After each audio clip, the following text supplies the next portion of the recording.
Is it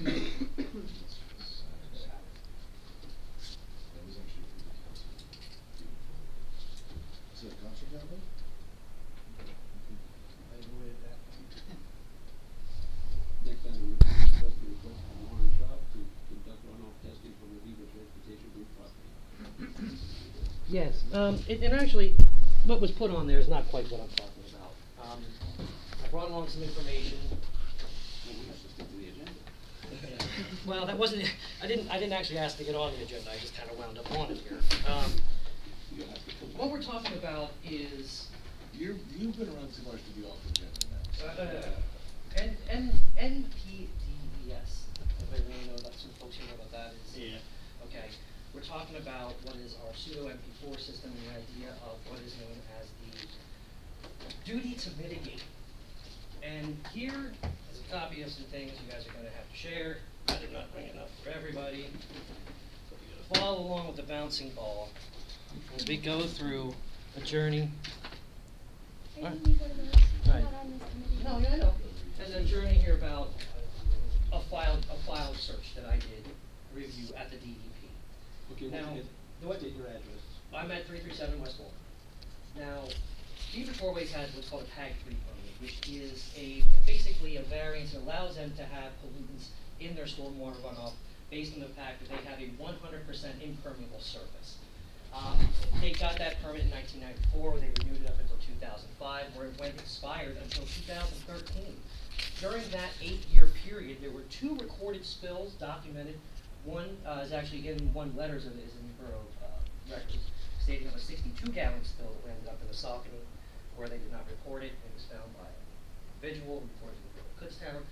Scott's reading the story right there. It kind of reads like a Benny Hill skit, and kind of ludicrous in how that one went down. But a scant month later, another 100-gallon spill occurred. And that was reported, but it went to basically the wrong file. The idea of us looking towards the DEP for help and what exactly they can accomplish is pretty slim.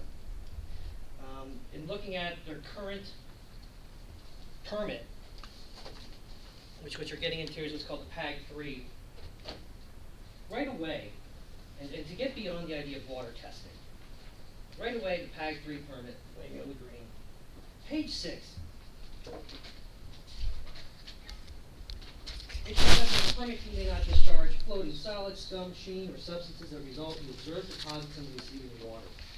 One of the recent amounts it calls a film or sheen, discoloration in water, substances and concentrations that would cause these types of accumulations. So we're really at the point where just what we see going in is a problem.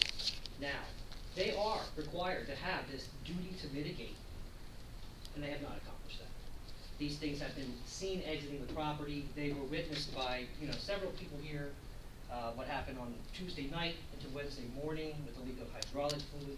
We've continuously approached these incidents as if they are just these lone occurrences. And to look at what's going on in the Saucony, it's become kind of a moot point because they have not been able to fill their fuel tank the last 3 weeks back there, so they're not pumping fuel. But going back, let's look at May of 2018. That's what DEP agents arrived to. It was an open, untreated spill.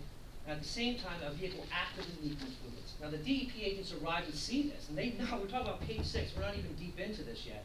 And we're talking about visible spills, untreated. This duty to mitigate. You can see that it's been driven through.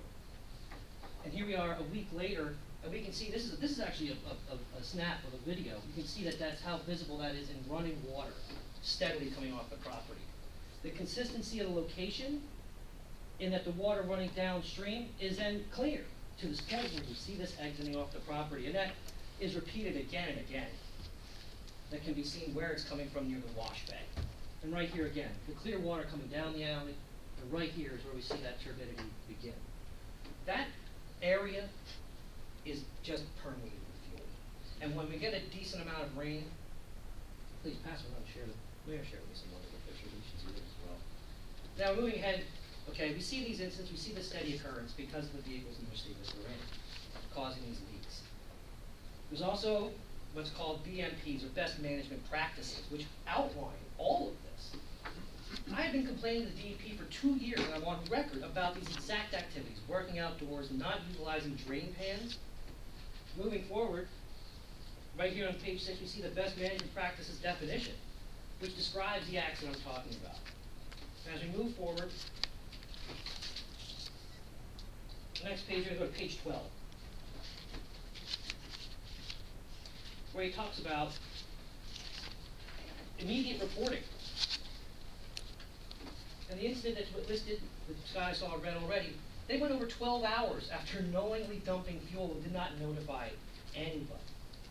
The irony being, during both those spills, they didn't even have a PAG 3 permit, and nobody noticed that.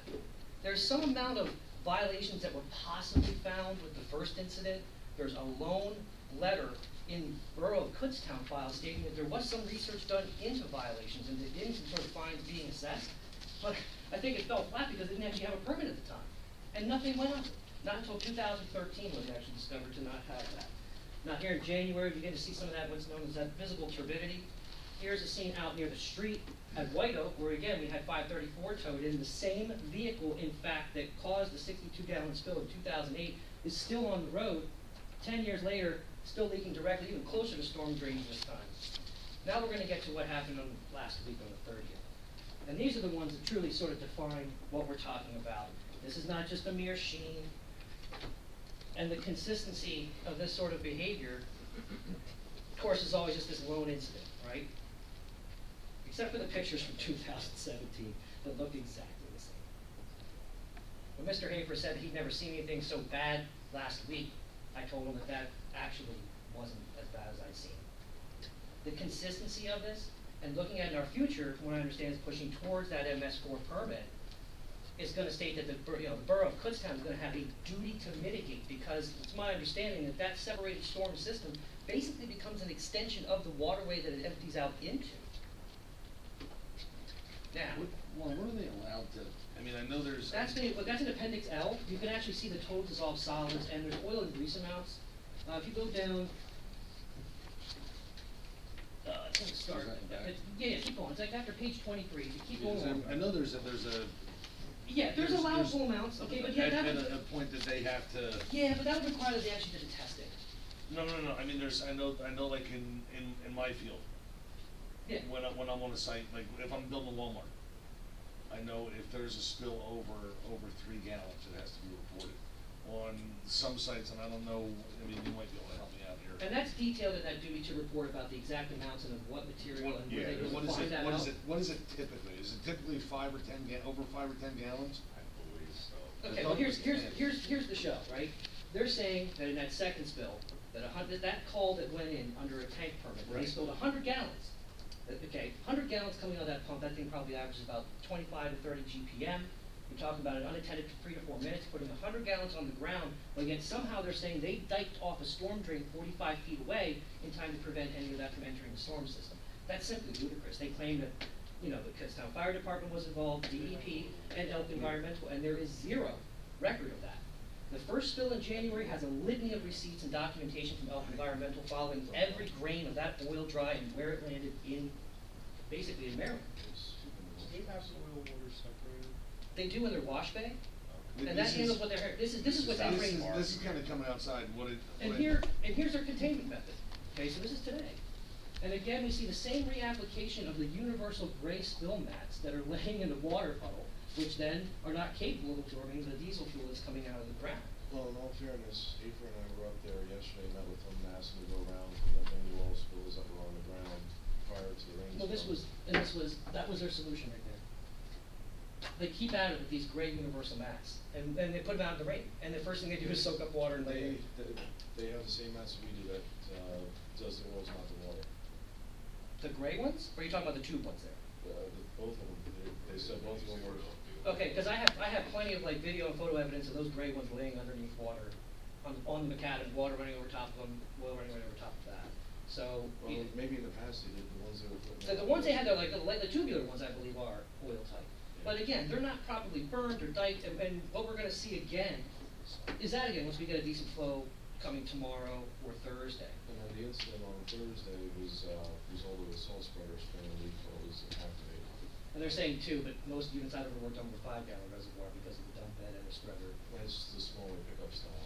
Oh, well, I mean, still, but that's what I'm talking about, these isolated incidents. We had these isolated incidences, like when 552 spewed use oil all over the place because it was trapped in the body of the vehicle. But then we had this pattern, okay? Now, we already went through the process of getting a court order. And why did we do that? We did that because of the banks, okay? I think everybody here is well aware of the financial status and, the $7 million in liens and the movements being made by banks right now, okay? There's 2 big ones. One is called Newtek, and the other one's called Nations Fund. One is seeking 1.5 million, the other one 2.7. They've now put attachments on all of Bieber's accounts, all 7 banks in the area. Unemployment has just come down on citizens, clamped them down, caused people's checks to bounce. These events are basically what's public knowledge, sort of symptomatic of the fact that they are not capable of moving those dead buses. What we're seeing now, I think it pales in comparison to what's going to happen once we move those buses, okay? Calling Elk Environmental, calling the DEP, okay, they're gonna call in Elk, so he's gonna call the street sweeper and kitty litter and grind it all in. That's still just mitigating this problem. The true remediation is gonna be removing the macadam. I was kind of hoping Hafer would be here to talk about some of his interactions with them about these what are called these best management practices. The duty to mitigate, the need to halt. That's no excuse to do these sorts of things. These general best management practices get pretty detailed in the fact about using drain pans and not working outdoors, and storing leaking vehicles indoors. And, that's not happening. And what the DEP is and what they do, okay, they've issued over 500 of these PAG 3 permits, and they have a handle on about 60% of them. The majority of all the stuff with the DEP is self-reporting, okay? And this was an industry that existed, in our midst. It's been observed clearly where these pollutants are coming from. The right thing to do, and what the duty to mitigate is all about, is that sort of moral compass to say, the right thing to do is to prevent that from getting to the socket, right? How effective was booting the storm drain, would you say? For the amount that seemed to be there, from the boom that we put in should have been good from the time that we got it in. When we pulled it out, it really didn't absorb a whole lot of the oils that were getting into there. So, to me, that stays consistent with their claim with hydraulics hanging out of the spreader, only holding 2 gallons max. Well, there hasn't been much runoff that I've observed back there since. And it wasn't run dry or anything. How many inlets is this going through? There's basically 3 in a row in the line there down the right of the street. Well, and that's the thing about looking at it, from what they applied for in 1994, okay? I'm just asking, what are you saying? I mean, it's getting into the inlets, it's getting into the socket. Oh, yeah, I mean, my basic principle law says that, those inlets, those stormwater drains are an extension of the socket, in principle. I mean, that's sort of the nature of it. Now, here's what they submitted. Believe it or not, they submitted test reports from 1992 to the DEP in 2013, and they got cleared for the permit, okay? So make no mistake, I have a call in with the head. I had a long discussion with the head of the South Central office. Nobody has answers for me. I was told I would never get an answer why they went 8 years without a permit, and nobody caught them. Again, they're dealing with those walls full of files that moved down here. That's about as high-tech as it gets. They don't even show the 3rd storm inlet, and their exact placement, and perhaps Mr. Bailey can confirm this, but the exact placement of these 2 storm drains, and when you look at the one aerial shot, you see is not accurate. In fact, noted in their notice of intent states that they are doing water testing from a stormwater drain located 30 yards southeast of the body shop. There is no storm drain located 30 yards southeast of the body shop. There is one storm drain located 30 feet from the body shop, about kind of southish, and another one 30 yards northeast. My guess is they were testing when they did test the other one. Because what I've observed from every rainstorm consistently in the last year, and this has been posted in many boring videos on YouTube, is a consistent stream of petroleum coming out from that wash bay region. And Councilman Saylor here, he dealt with a fuel leak that was up there by Hairlines about a month ago. What was your experience interacting with the remediation or mitigation of that? Initially it was when there was a woman there, and first it was hard to find anybody. And There's nobody there. And then I did find someone that she's gonna call somebody to see what they could do. And after offering, I said, well, if you could find yourself some oil dryers, you know, I'll just take it up and, you know, create a dam or a burn or something. The problem is, and I just know this from experience, asking isn't gonna do anything, it's, you got, Right, you're gonna hit so the pocketbook. what I do is I increase the pressure a little bit, and so, you know, you really ought to have something done before you have to make the next call to the fire department or whoever just that will come and take care of it. Might have been one there, that would probably be expensive and you want to. Well, here's my point. And she got real snotty. This is the same people. And, so we'll take care of it. I said, okay, you have an idea, so I'll hang around or. There's a chance that might have been that before we did the road. Possibly, but there is none now, and that's what they're saying consistently in their testimony. Since we know that they're not gonna do anything until they go out of business, Yeah. Well, we're counting on the same motive that we used with doing the zoning issue, okay? The zoning went through uncontested, guilty verdict about as quick as we can because of when a bank comes along, they will have the titles and they can get those vehicles moved. At that same point, and here's a little side note, this new tech company that has this $2.7 million loan, that's SBA backed, okay? 75% of that loan will be backed by the Small Business Administration when new tech liquidates Bieber's assets, right? I feel we already paid for that, being a Small Business Administration. The fact of saddling a bank with remediation, what is the true remediation of this property, I have no guilty conscience on. We know that we're not gonna do it, we're not gonna get Bieber to do it, the true remediation, and what happens when we move those buses, it is going to get worse. Guaranteed, we've got vehicles sitting stationary for 5 years up there that have been leaking into the soil. And just the downward travel of what, you know, Councilman Ed here saw that day from an active leak, you know, once it ponds up there when these vehicles get moved and when it starts sluicing down, it's gonna be an issue. And, you know, the only people with the means and the ability to deal with it are gonna be the same ones that are gonna move the buses. It doesn't need to cost us anything. I feel that based upon observation and Mr. Bailey's observations and expertise in looking at what's coming in that drain, if we can continue to mitigate it, run a tab, and with the same sense of handing, you know, a bank the bill for the violations, we can do that. Now, how can we kind of ensure that happens? I'm not the only one looking at this stuff, and New Tech and Nations aren't talking to anybody, but I have a feeling they may talk to Mooney. And then Mooney approaches them from the angle saying, hey, look, we already have an outstanding civil case, a zoning violation. We have some maintenance issues on the property, okay? Because neither New Tech nor Nations Fund, they want to be in the business of owning a property or liquidating. None of this is going to go from hungry hippos to hot potato in a heartbeat. And the idea of being able to at the right moment, play this card and say, okay, here's our zoning violation. Oh, and then once you get those moved, you're paying for soil tests, and you're going to get this remediated, period. Because otherwise, it's going to be under the duty to mitigate once we do go MS4, or at any point. I mean, at any point, this duty to mitigate, it comes up in the PA Code 42. You have a copy of that as well. The 42A 41. That is like a basic PA code, and it's all in there. But the idea of duty to mitigate, duty to report, you know, that comes up in any sort of like Pennsylvania code. So. And the idea, again, this is civics in action. This is, you know, looking out for the general, you know, welfare. Well, I guess my biggest concern is, you know, Joe can tell us the screws on us with our storm sewer system and how we are going to be having to report to it and how the idea of it just dumping down into the creek. We could bag those inlets. Right, right now, we're not currently under the MS4 regulations. Right. We're exempt. That could change. Well, Usually, what I don't it want- gets looked at after every census, that's usually every Yeah. 10 years, and it determines Next year. Yeah, it's coming Yeah, up. so next year, so we could, there's a good chance we could Right. have to comply with all our outfalls. Right, I'm not worried about, what happens next. What I'm worried about is that the storm sewers are contaminated. Now, well, And- we could bag them now, because in our Well- bags, I mean, I Yeah. did look at, There's different things you can put in your inlet, Yeah, Scotch, but I there's, like but to see there's that. bags that are made because we've already had them at our fuel, like, on our sites, we have our fueling setup.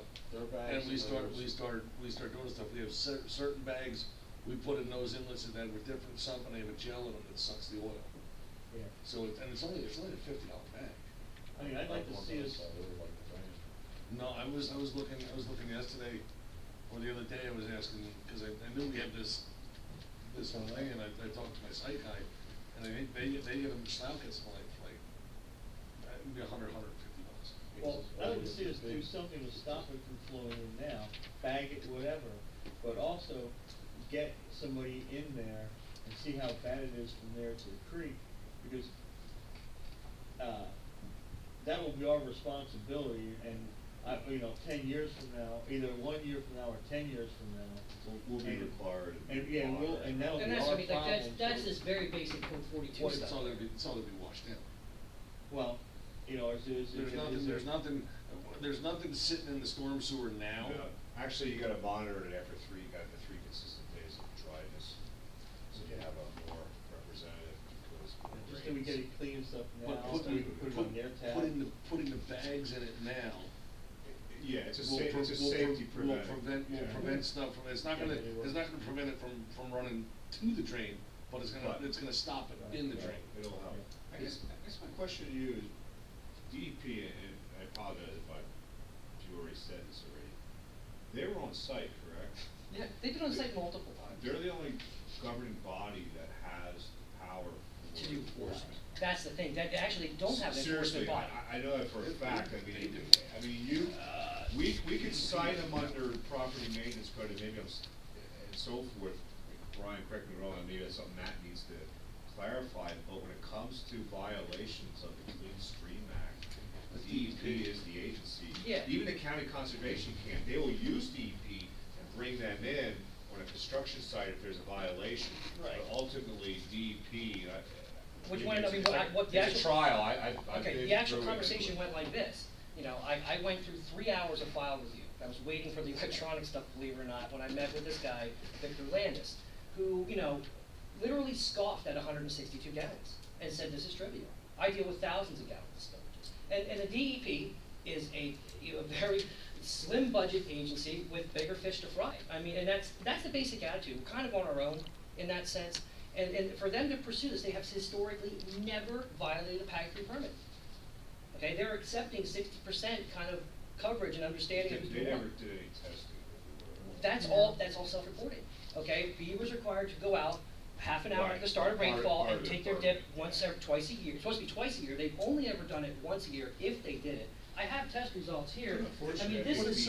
But if somebody complains to the DEP, aren't they supposed to come out and do an inspection? Yes. No, it's well, supposed to, that's the yeah. thing. How did they show up? They Okay, are. for a 2008 spill, that whole spill you read about, they had no PAG 3 permit at the time. The problem is DEP is so understaffed that when Crazy understaffed. you submit a complaint, and I know this because I know municipalities have done it, they don't respond in a timely way, meaning it takes months Really? for them to come out, I unless wish it's Hafer something was here major. because he could tell. I mean, like nobody picks up. And Well, it he- depends the magnitude. And- If and it's- here's- If it's something like a sewage where you have an overflow going to the creek, they'll be out there 24 All right, hours. here's one last However, interesting thing it to is look a at, ranking the way okay? they, but if it's something simple like this, And just for example, Thursday, when we called it in saying that after the storm line, they were there during the snow squall in the afternoon. We had an inspector out, checked it out, and then we were asking what to do forward, and he basically said, carry on, but it's good. Okay, ready for this? If you look at your packet there, there's one that's labeled 12317 tank, okay? That right there, this kind of highlights what happens when you call the DEP. If you call their office directly at Reading, nobody picks up, right? If you call the 800 number, you're getting somebody on the phone who's trying to interpret what you're talking about, okay? And the specifics of this report are really quite remarkable that somebody called up, and I remember this day when they delivered those temporary tanks, okay? Those tanks were delivered, and I was like, shit, they're gonna replace their tanks? You gotta be kidding me. Well, they were just replacing the pumps and they were gone. But somebody made this call to the DEP, somebody who wasn't me, okay? I didn't know these specs. I don't know the distance between tanks or any of that stuff. And then right at the bottom of it, a little notation here about them not having any 124 signs at the facility. Now look at this. I mean, this is like a typical. Somebody calls on January 23rd. They respond February 13th. 3 weeks later and say, oh, I don't see any temporary tanks. I don't know what you're talking about. That is a typical DEP response. And the fact that I got somebody there multiple times, these guys are running down there and saying, oh, you really shouldn't do that. Well, you got to clean that up. They'd be here every other day with these sorts of events. I mean, they show up and see active spills, like the first one I showed you, and never violated them. You have to like it the next day. What are they going to do? So they pulled a permit. There's no EPA SWAT team that comes.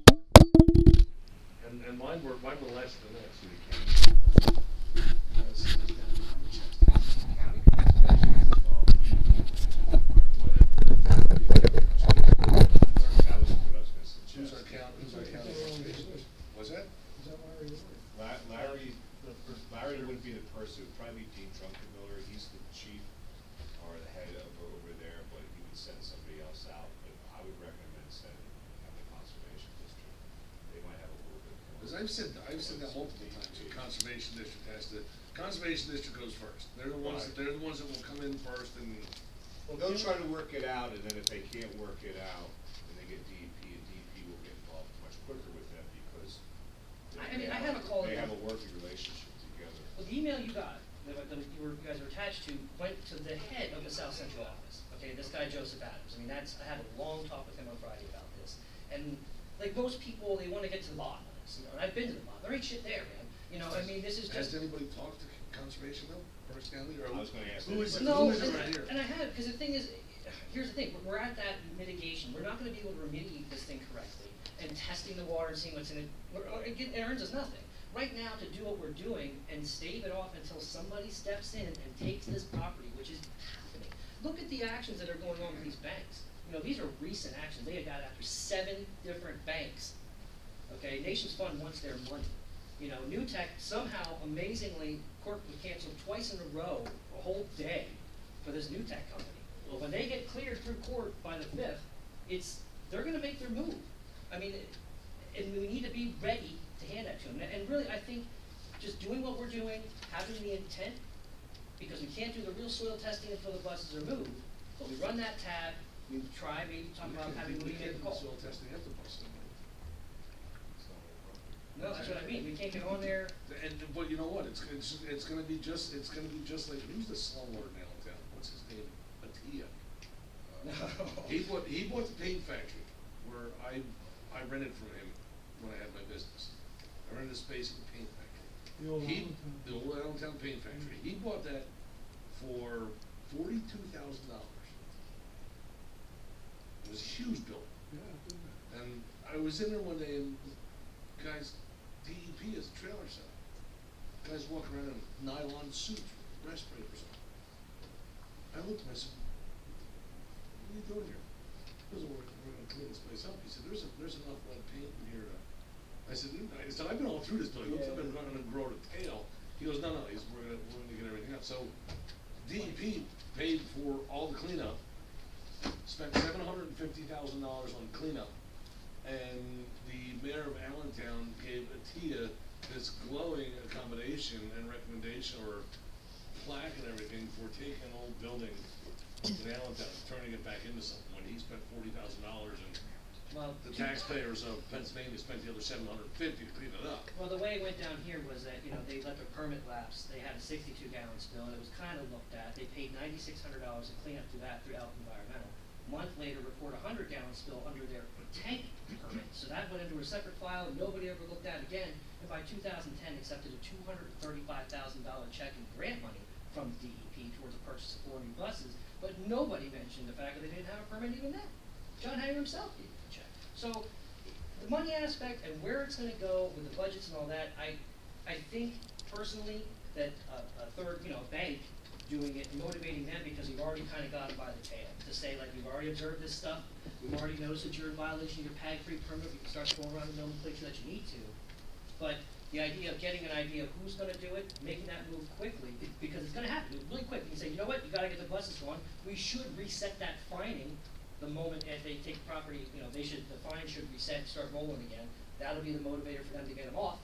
And then as soon as they're off, we say, now you clean it up. And we stick them with it. Who? New Tech.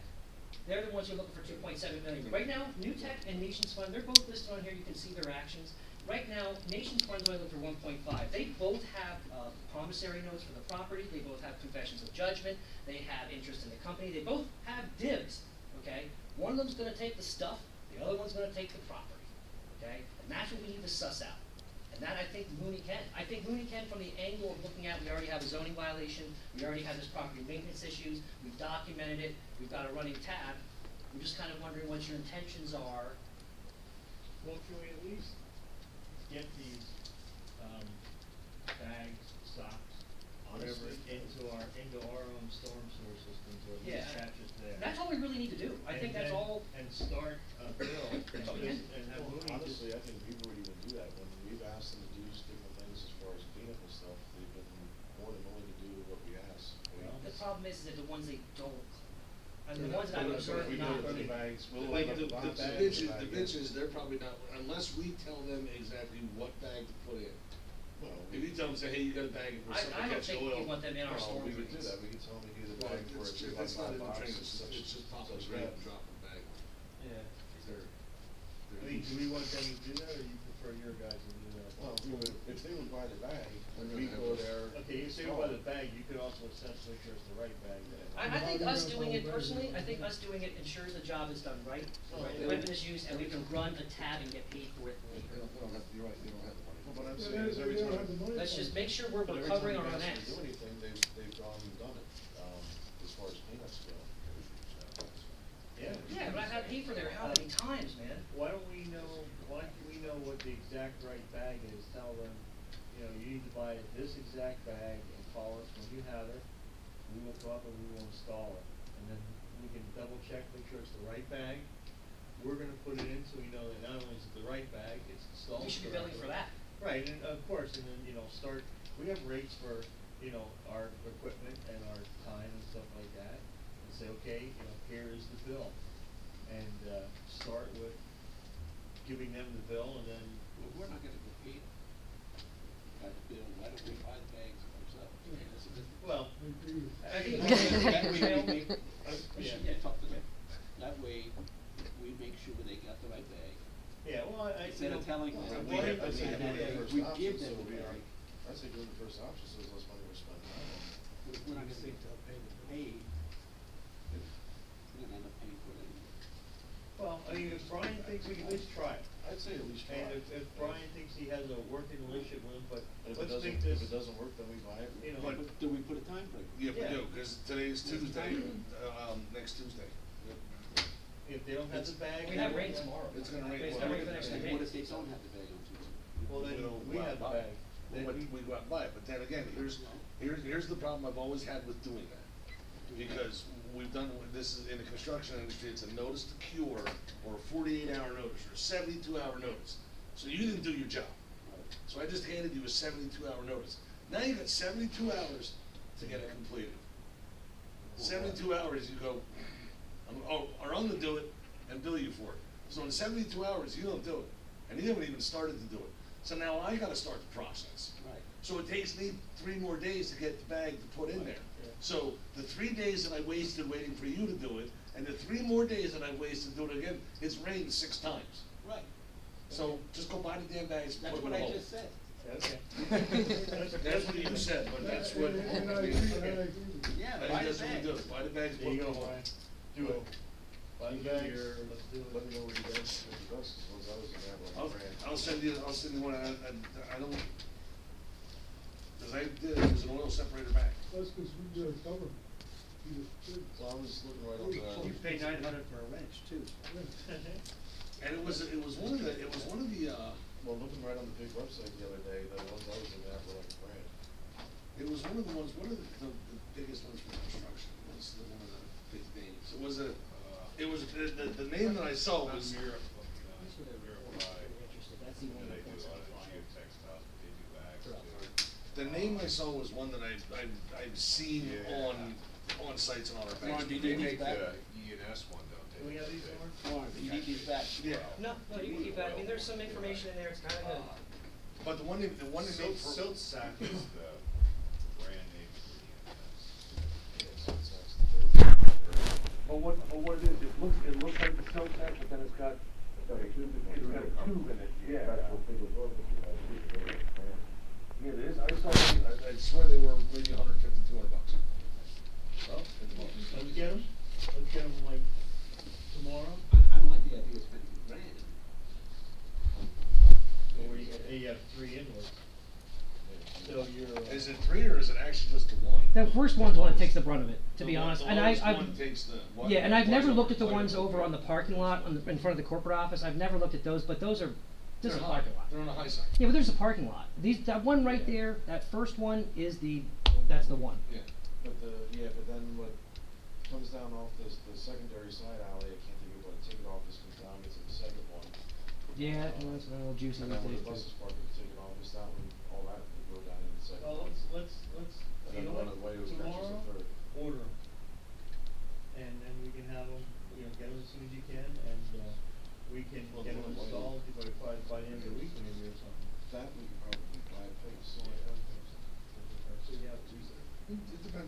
depends where they're coming from, cause some, I mean, I know site contractors can get them up like that. There's- Yeah, sometimes they'll have a distributor nearby, and Well, they get.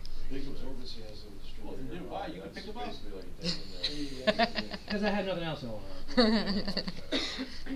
those are the ones I saw that like ran. Don't tell me there's something else. This is it, I hope. No, that's pretty much it. I mean, like I said, the whole thing is, you know, I'm just, we'll call you when we need you. you already roped me into the trash can thing, alright? I mean, Well, it's actually, it's Yeah. it's coming off of their property onto our property. and, cause we're gonna sprig a bill up, we're gonna give it to them, and say, here you go. And when they don't pay it, we're gonna attach that, we'll have Mooney attach it or whatever to everything else, and, you know, the new, Warren, you don't have any idea which bank is which as far as who's gonna get the property. Well, it seems like New Tech, only because that they have this prerequisite to liquidate all of Beaver's assets before the SBA will give them a 75% backing on that loan. It's 2.1 million. So, I mean, they're sort of the ones with the motivator, and the idea being is that the property's probably more valuable than the rest of the assets. That's, you know, But again. they're never gonna be able to sell the property without doing testing. Yeah, maybe on our brownfield or something.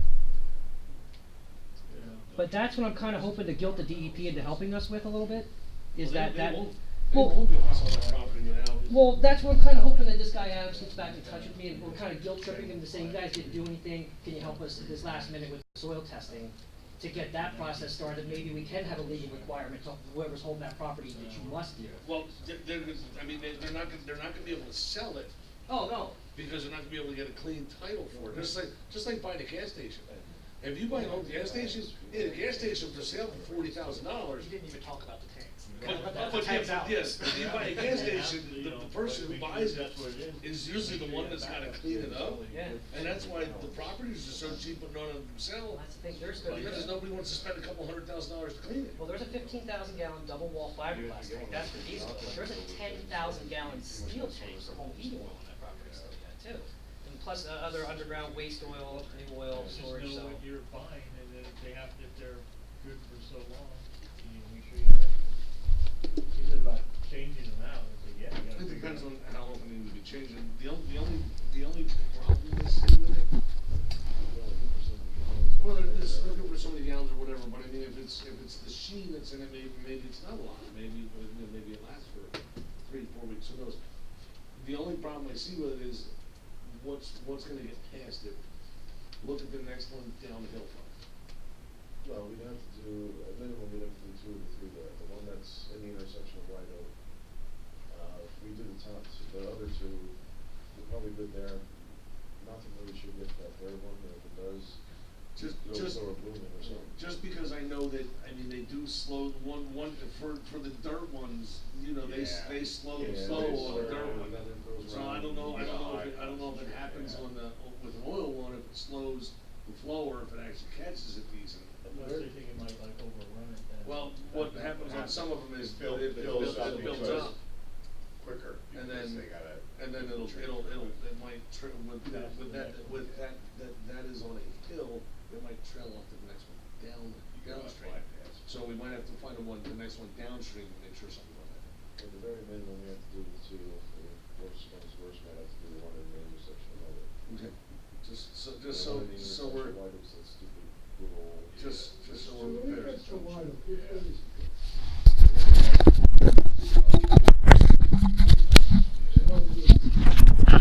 Down Main Street. Because there is a storm sewer It goes Main Street down down the Sander cemetery on Alley. English, I'm pretty sure there is.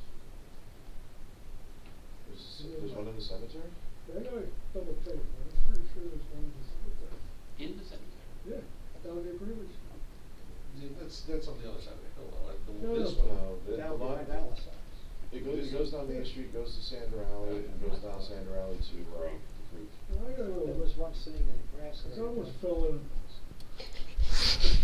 But that's a story for another night. Is there alcohol in that one? No. All right, so we done. We're going, So you filters get the in there. bags, Yeah. get the running tab. Yep. Yep. Keep a running tab, we're gonna get presented to somebody.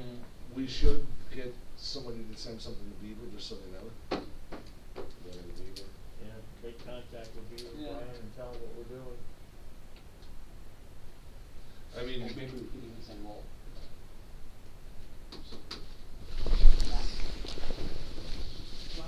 In that packet of information, the docket numbers are in there for New Tech and Nations Fund. We'll talk to Mooney at our Borough Council meeting on the side, ask him about making contact with these two outfits. And, well, we'll be able to. Well, the next court case is until March 6th, so. yeah. Just tell them, just so you can make contact with them, tell them, we have issues. Put you on notice. You might have more.